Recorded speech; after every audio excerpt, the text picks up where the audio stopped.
Bonjour mes chers taureaux, je vous remercie de me retrouver pour cet horoscope du mois de juin qui semble être explosif avec la carte de la Maison Dieu qui semble indiquer que ce mois-ci ça peut faire boum dans le sens où la Maison Dieu est une carte qui peut nous parler d'une explosion inattendue, ça peut être une explosion de joie dont le retentissement se fait sentir sur le plan intime, personnel, voire matériel et financier, puisqu'on a les coupes et le diable, on y viendra.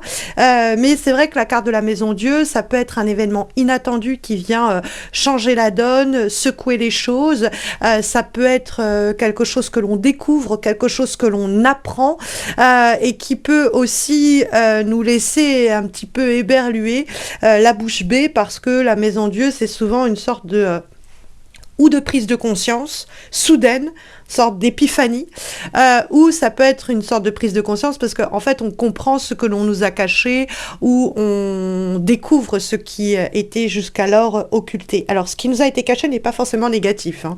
La Maison Dieu peut indiquer que on avait quelqu'un par exemple qui nous aimait depuis des années mais qui nous l'avait jamais dit et puis on tombe des nues quand la personne nous fait sa déclaration, hein. Ça peut ne pas être négatif. Mais c'est vrai que la Maison Dieu va quand même susciter pas de l'angoisse forcément, mais de l'instabilité, de l'insécurité. On a l'idée de quelque chose qui était stable, qui vient à être secoué, hein. La Maison Dieu vient secouer dans ses fondations une situation, quelle qu'elle soit. Ça vient nous pousser à d'ailleurs remettre en cause certaines relations, projets, etc. Parce que y a la Maison Dieu, il y a un coup de théâtre, il y a un Deus ex machina, il y a un événement qui vient un peu bousculer les événements. Et ça peut être très positif, hein. Ça peut être l'idée que, avec notamment la carte du diable qui communique avec cette Maison Dieu, l'idée que on va avoir une source d'argent, de revenus, de moyens matériels pour, par exemple, déménager ou rénover notre maison. On va réussir sinon à vendre notre appartement, notre logement, et on ne s'y attendait plus. Et puis, enfin, les choses se produisent. Ça peut être aussi on va avoir enfin la promotion espérée et tant attendue. Avec la carte du 3 de coupe, on a cette idée d'ailleurs de célébration autour d'un objectif, quelquefois même collectif qui est atteint. Le 3 de coupe, c'est aussi l'idée de se retrouver et de se revoir. Alors, bon, ça peut être l'autre élément au sujet desquels on vous demande de bien cogiter, parce qu'on a d'un côté 3 et 4 de coupe, et l'autre côté 15 et 16 lame majeure. Donc on a vraiment une sorte de binôme de cartes qui dialoguent ensemble, avec l'idée que peut-être si vous envisagez de revoir quelqu'un avec qui on va dire que c'était pimenté, on va dire que c'était un peu épicé, et que vous vous dites peut-être qu'avec le temps, les événements, etc., ont pu atténuer des rapports qui étaient jusqu'à là très vifs, très fougueux ou très vigoureux entre vous deux, que nenni, ne vous attendez pas à que les choses aient changé.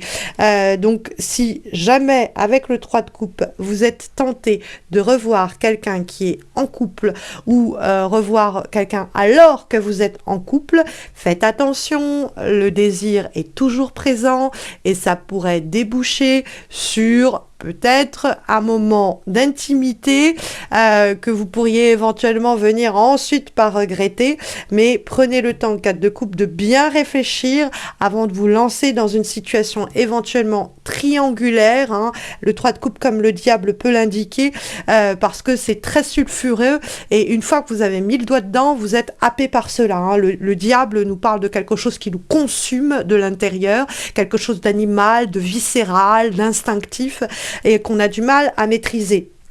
Donc je le dis, pour les personnes qui seraient tentées de laisser la porte ouverte ou entrouverte à une situation un peu sulfureuse, dites-vous que si vous laissez la porte juste un peu entrouverte, ça va direct s'infiltrer et vous aurez du mal à ensuite évacuer ou éjecter toutes les énergies, les émotions, les pulsions et les passions que cette situation peut provoquer. Le 3 de coupe nous parle de revoir des personnes que l'on n'a pas vues depuis longtemps. Il peut y avoir aussi une période un peu de débauche, gauche éventuellement, c'est-à-dire que les beaux jours reviennent, c'est un moment où vous sortez, vous dansez, vous buvez de l'alcool et vous faites plaisir. Ça peut aider à vous régénérer sur le plan énergétique si vous étiez un peu à plat ces derniers mois, et de retrouver quelque chose qui vous passionne, qui vous prend aux tripes dans le cadre des semaines qui viennent. C'est aussi possible. Le 3 de coupe, c'est retrouver des gens qu'on n'a pas vus depuis longtemps également, hein. C'est une carte de retrouvailles, peut-être entre 3 personnes éventuellement, mais on sent que ça fait du bien. Alors, bon, comme c'est des retrouvailles et qu'on a la carte du diable, on peut se dire, voilà, est-ce que c'est pas des retrouvailles avec des personnes du passé qui nous ont déjà tenté par le passé, qui risquent de nous retenter aujourd'hui? Bon, faites attention à ça. Le 3 de coupe, c'est aussi un travail collectif, quelque chose en commun qui est récompensé, qui est favorisé, nous indique le 3 de coupe bien aspecté, c'est-à-dire dans les éléments positifs. Alors, je vous le disais, en face, on a le 4 de coupe. Le 4 de coupe nous dit évidemment qu'il ne faut pas prendre trop de temps à cogiter sur une offre qui nous est faite, une proposition qui nous est soumise, mais au contraire de se jeter dessus si ça nous tente. Hein, il faut absolument pas, pour se donner l'impression d'être quelqu'un d'important ou pour donner le sentiment qu'on n'est pas en attente d'une proposition, prendre le temps de réfléchir sur quelque chose en fait qui nous botte directement. Si on vous propose quelque chose que ça vous donne envie, commencez pas à vous tourner les pouces en vous disant peut-être, peut-être pas, alors qu'en fait vous avez envie que d'une chose, c'est dire oui. Dites oui tout de suite, parce que le temps que vous pouvez prendre à réfléchir sur je dis oui, je dis non, ça pourrait vous passer sous le nez. Donc faire attention à cela. Maintenant, le 4 de coupe vous invite à examiner et évaluer les situations, les discussions, les relations passées, dans le but de ne pas reproduire des schémas éventuellement toxiques qui se sont déjà déroulés. Hein, le 4 de coupe, c'est l'idée, j'ai déjà bu de cette eau, je ne reboirai pas de cette eau parce que je sais qu'elle n'est pas bonne pour moi. Donc le 4 de coupe nous invite à retenir des leçons du passé pour ne pas être amené à revivre des situations sinon dont on n'aurait pas le contrôle. Parce que le diable et la maison Dieu peuvent vraiment avoir quelque chose qui nous contrôle un peu, qui nous maîtrise de l'extérieur. Des fois, ça peut être aussi l'idée que ça va péter avec quelqu'un qui est terriblement autoritaire, qui essaye trop de nous dominer ou trop de nous maîtriser, parce que c'est vrai que le diable et la maison Dieu, c'est un combo de l'âme qui est sulfureux. Donc il peut y avoir quelque chose de passionné et de passionnel qui prend forme et prend vie dans le cadre de retrouvailles qui ne nous laisse pas du tout indemnes.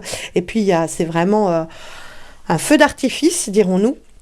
Mais on peut aussi avoir avec la carte du diable quelqu'un qui essaye de nous manipuler. On va y venir. Quelqu'un qui essaye de prendre l'ascendant, qui essaye de nous contrôler, d'avoir en tout cas une influence ou une emprise quelconque. Et avec la maison Dieu, dans ce cas-là, soit ça peut aboutir à une grosse engueulade pour remettre la personne à sa place et lui dire que elle nous mettra pas par le bout du nez, ou ça peut aboutir à une sorte de prise de conscience. Mais en fait, cette personne essaye de me manipuler ou de m'utiliser d'une façon ou d'une autre. Mais il y a quelque chose d'un peu de libérateur avec la carte de la maison Dieu en guise de direction. Il y a un côté où ça va péter, ça va exploser, mais derrière ça laissera quelque chose de plus pur, ça va assainir la situation quelle qu'elle soit. Mais il y a une grosse détonation avant. Donc cette détonation, elle peut nous laisser un peu fragilisés ou vulnérables dans cette affaire-là, mais en même temps c'est presque inévitable. C'est-à-dire que la maison Dieu, elle doit se produire. Il doit y avoir ce coup de théâtre, il doit y avoir cette explosion, il doit y avoir cette implosion. C'est nécessaire pour peut-être révéler les manipulations qui sont en cours, pour peut-être aussi se rendre compte que nous-mêmes, nous avons manipulé telle personne ou telle situation, puisque la carte que nous avons, la manipulation, qui est issue de l'oracle du cri des âmes, nous dit que il y a soit autour de nous des gens qui, en tirant sur les bonnes ficelles, réussissent à nous manipuler comme une marionnette, en appuyant là où il faut pour nous faire mal ou nous faire peur, ou nous exciter ou nous séduire. Donc soyez attentive au cours de ce mois de juin, à qui essaye de nous caresser dans le sens du poil, à qui essaye de générer ou susciter chez nous certaines réactions, parce qu'au fond, ça sert leur cause à eux, en tout cas à elles, à ces personnes-là. Et puis voir aussi si nous-mêmes, On n'est pas manipulé par nos propres désirs, nos propres envies, nos propres besoins, au point de ne pas se rendre compte de ce qui peut être toxique ou pas forcément bon ou peut-être néfaste pour soi, mais aussi pour l'environnement. Donc la carte de la manipulation nous dit qu'on peut être manipulé par notre environnement, mais que dans ce cas-là, en ce mois de juin, ça va s'arrêter, ça va s'interrompre, ça va terminer, c'est terminé. Ou alors qu'on est peut-être soi-même manipulé par certaines de nos émotions et que dans ce cas-là, il faut avoir les yeux ouvert à ce sujet pour ne plus être la marionnette de ces émois et reprendre le pouvoir à ce propos, donc avoir cette prise de conscience dont la Maison Dieu peut nous parler d'ailleurs. Et comme dernière énergie, nous avons une lame issue de l'oracle de la citadelle et nous avons la carte du poète qui nous parle des relations humaines et de la vulnérabilité dans ces relations. Donc il y a quelque chose qui nous vulnérabilise. Alors la vulnérabilité n'est pas un signe de faiblesse ou n'est pas quelque chose qu'il faut absolument fuir. Au contraire, les relations humaines génèrent, quand elles sont très sincères, une forme de vulnérabilité. Quand on va partager, communiquer, dialoguer, on va se mettre à nu et on va se rendre vulnérable. C'est en tout cas un élément essentiel d'une relation sincère et que l'on espère loyal. Donc il ne faut pas vous en vouloir de vous être montré vulnérable et il ne faut absolument pas profiter de la vulnérabilité des autres, évidemment. Il va falloir pendant une période être un peu à nu et donc on peut se sentir en ce sens ébranlé, mais ça fait partie peut-être de la prise de conscience de la Maison Dieu, c'est-à-dire que c'est à travers cette vulnérabilité qu'on va voir ce qui est fragile, ce qui est précaire, ce qui est solide au contraire, ce qui est à protéger, ce qui est à sauver, et puis les personnes à éliminer éventuellement également. Mais en tout cas, le poète nous parle de la poésie que certaines relations peuvent distiller dans notre quotidien et tout cela s'accompagnant d'une forme de vulnérabilité qu'il faut accueillir, qu'il faut respecter et qui fait partie de cette explosion cathartique que le mois de juin semble annoncer pour vous, mes chers taureaux. Alors si vous vous posez des questions sur le plan relationnel, sachez que j'ai posté des guidances annuelles pour 2024 sur le plan amoureux, dont vous allez voir apparaître la playlist en suggestion dans quelques secondes. Vous verrez également apparaître 2 vidéos de guidance sentimentale, l'une pour les personnes célibataires, l'autre pour celles en couple, et vous verrez apparaître une 4e vidéo qui vous présente un tout nouveau projet que je suis en train de lancer, une formation en petits groupes et à distance de 3 personnes, 4 avec moi, pour vous permettre d'améliorer vos lectures de tirage de tarot, que vous ne travaillez qu'avec les majeurs niveau 1 ou aussi avec les mineurs niveau 2, vous êtes les bienvenus. C'est à prix tout doux, je vous explique tout dans la vidéo et sinon vous allez avoir plus d'informations sur mon site. Vous avez le lien de mon site en descriptif de cette vidéo, missmojorising.com, que vous pouvez d'ailleurs consulter si vous avez besoin d'un tirage personnalisé, d'une consultation en direct, de vous former donc au tarot ou même d'une thérapie psychomagique à mes côtés. N'hésitez pas également à consulter mes pages Insta et Facebook où je présente des guidances exclusivement réservées à ces réseaux sociaux. Vous trouverez les liens de Facebook et de ma page Insta en descriptif de cette vidéo. Et puis n'hésitez pas à laisser un commentaire, à liker la vidéo et à vous abonner si vous ne l'avez pas encore fait pour soutenir ma chaîne et ces horoscopes que mois après mois je vous présente depuis presque 10 ans sans jamais rater un seul rendez-vous mensuel. Donc n'hésitez pas à, pour me soutenir, m'encourager, me motiver à poursuivre ces efforts, à vous abonner, à laisser un commentaire, à liker la vidéo pour me soutenir. D'ailleurs, la chaîne a dépassé récemment les 40 000 abonnés, les 6 millions de vues et je vous remercie chaleureusement pour cela. Je vous souhaite à tous et à toutes de très belles semaines à venir, mes chers taureaux. Prenez bien soin de vous et à très bientôt, j'espère.